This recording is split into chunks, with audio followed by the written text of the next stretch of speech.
Hello नमस्ते म सुभेन। आजको मेरो वर्कआउट भिडियो चाहिँ मेरो अर्को क्लाइन्ट अविनाशको साथमा रहेको छ।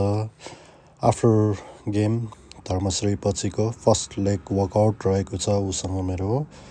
धर्मश्रीमा नेचुरल्ली इन्हान्स प्लेयर भन्दा पनि राम्रो पर्फर्मेन्स गरेर टप 6 मा आएर 75 केजी क्याटेगोरीमा आफूलाई प्रेजेन्ट गरेको छ उसले।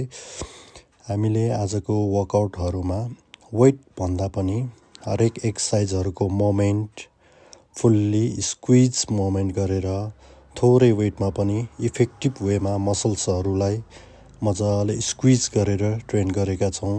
एउटा राम्रो फिजिकको लागि हेभी इगो लिफ्टिङ गर्नु हामीलाई आवश्यक छैन, किनकि बडी बिल्डिङ र वेट लिफ्टिङ फरक कुरा हो। वेट लिफ्टिङको लागि हेभी लिफ्ट गर्नुपर्छ भने बडी बिल्डिङको लागि आफूले ट्रेन गरेका मसलहरूलाई फुल्ली स्क्विज गर्नु पर्यो, त्यसपछि फुल डिपनेस हुनु पर्यो।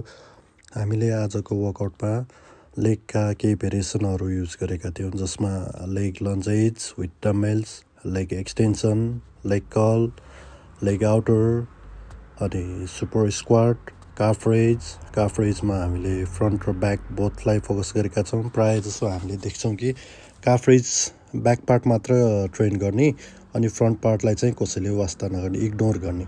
काफको बोथ पार्टलाई हामीले इक्वेल्ली प्रायोरिटी दिएर ट्रेन गर्नु नेसेसरी हुन्छ प्रपर काफ ग्रोथको लागि। आज हामीले गरेका प्रत्येक वर्कआउटहरू 4 सेट्स अनि रेप रेन्ज चाहिँ हाइपरट्रफी बेसमा 10 to 12 रेन्जमा राखेका छौँ। अब हाम्रो मेन टार्गेट भनेको आउने नेक्स्ट कम्पिटिसनको लागि बडीमा भएका विक पार्टहरूलाई फोकस गरेर सबै पार्टहरूलाई सिमेट्रिक रूपमा इक्वेल्ली हेर्दा पनि अट्र्याक्टिभ लुक्स आउने गरी र स्टेज डोमिनेसन हुने हिसाबले ट्रेन गर्नेछौँ। हामीले क्रिएट गरेका भिडियोहरू हजुरहरूलाई कस्तो लाग्छ, के कमी कमजोरीहरू छन् भने कमेन्ट गरेर यसरी जाँदा हुन्छ भनेर सल्लाह सुझाव दिनुहोला।